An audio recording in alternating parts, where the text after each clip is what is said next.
시장과 종목에 대한 정확한 판단에 한 걸음 더 다가가보는 마켓맨. 저는 신한투자증권 최진석입니다. 오늘도 두 가지 외신 헤드라인과 함께 이야기 한번 풀어가 보도록 하겠습니다.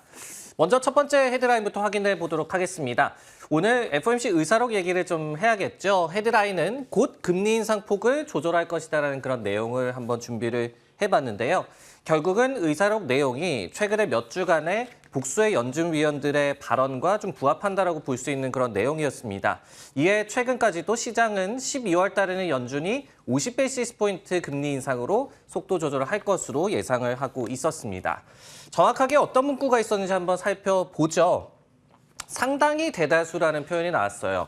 substantial majority라는 그런 표현이 나왔는데 이런 대다수의 위원들이 금리 인상 폭의 축소가 곧 적절해질 걸로 판단하고 있다라고 그런 내용이 이번에 나왔습니다.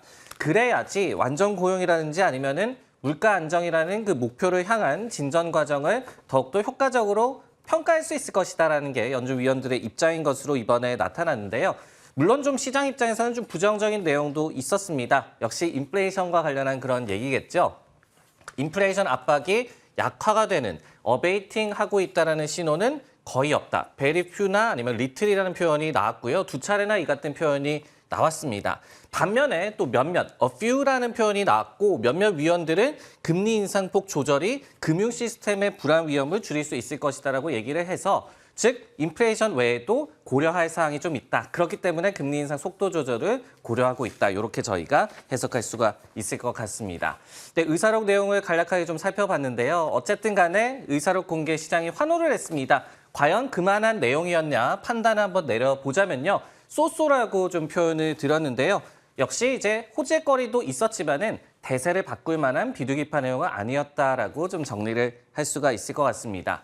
물론 이제 증시 상승이 이해가 가는 그런 문구도 있었습니다. 결국은 위원회 대다수가 속도 조절에 동의하고 있다는 점은 어떻게 본다면 시장이 좀 예상하지 못했던 긍정적인 요소라고 보여지고요.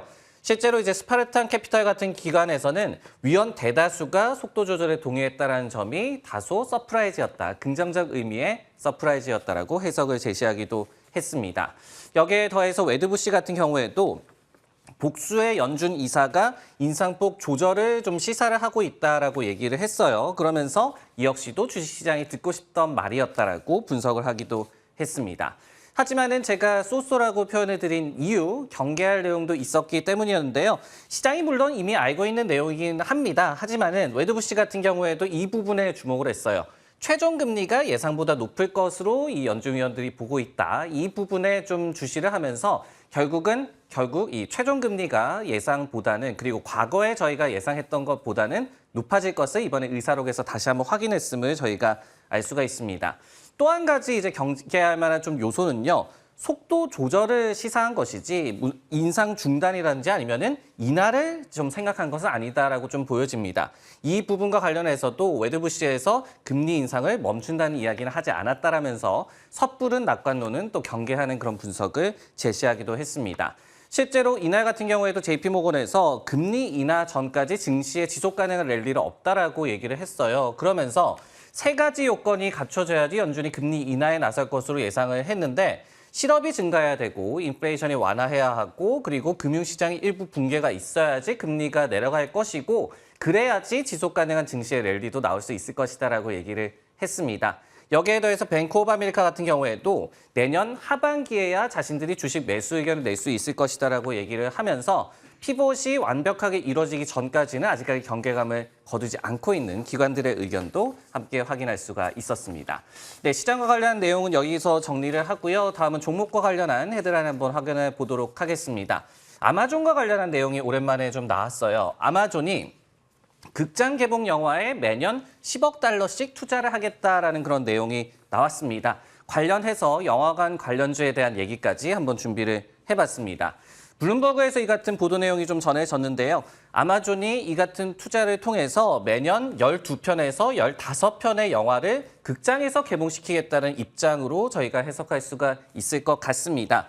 내년에는 일단은 뭐 12편에서 15편까지는 아니겠지만은 차츰 이제 수를 늘리겠다는 뜻으로 좀 해석할 수가 있겠는데요. 그러면서 결국은 뭐 파라마운트 같은 메이저 스튜디오급으로 극장 개봉 영화를 생산해내겠다. 아마존의 행보가 기대가 되는 그런 대목입니다. 뭐 참고로 스트리밍 서비스가 워낙 좀 범람을 하다 보니까 극장 개봉은 좀 뒷전으로 밀린 지 좀 오래됐죠. 그렇기 때문에 극장에 이 영화가 개봉이 된다고 하더라도 매우 짧은 기간, 뭐 1주간만 영화관에 걸리는 경우도 허다했고요. 그렇기 때문에 이후에 바로 스트리밍 서비스로 가는 그런 모습들이 많이 나오고 있었습니다. 참고로 또 아마존 같은 경우에는 연평균 지금 24작품가량의 오리지널 컨텐츠를 생산을 하고 있는데요. 이 역시도 넷플릭스가 한 100편 정도 생산하는 것에 비한다면 좀 부진한 상황입니다. 그래서 오리지널 콘텐츠 자체에 대한 투자도 굉장히 많이 늘리고 있기도 하고요.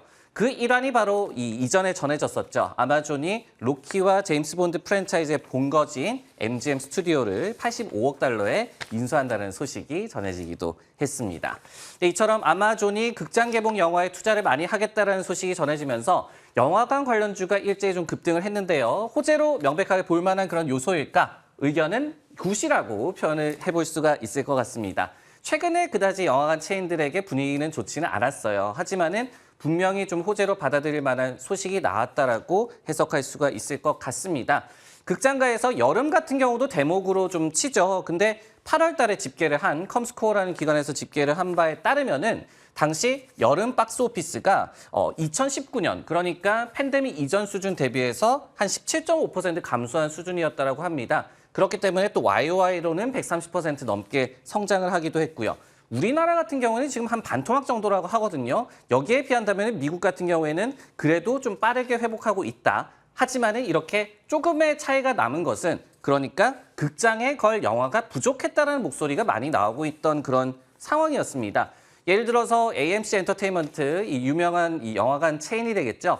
11월 초에 실적을 발표를 했는데 그때 실적이 부진했어요. 그러면서 그때 CEO가 뭐라고 얘기를 했냐면은 영화관 체인들은 더 많은 영화가 필요하다라고 또 얘기를 했습니다. 우리가 뭐 최근에 주위에서도 볼 수가 있듯이 리오프닝은 이미 좀 완료가 된 상태죠.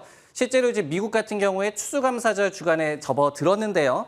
현지 시각으로 화요일에 미국 공항의 보안 검색대 통과 인원이 229만 명에 달했습니다. 그러면서 2019년 수준을 훌쩍 넘는 상황. 그러니까 전체적인 리오프닝은 이미 다 이뤄졌다라고 보여지는 상황이고 영화관 업계에서는 그 중에서 더 많은 옵션이 좀 필요했는데 아마존이 가려운 곳을 긁어주는 소식을 전했다. 이렇게 정리를 할 수가 있을 것 같습니다. 네, 마켓맨 오늘 준비한 내용은 여기까지고요. 저는 다음 주에 다시 돌아오도록 하겠습니다.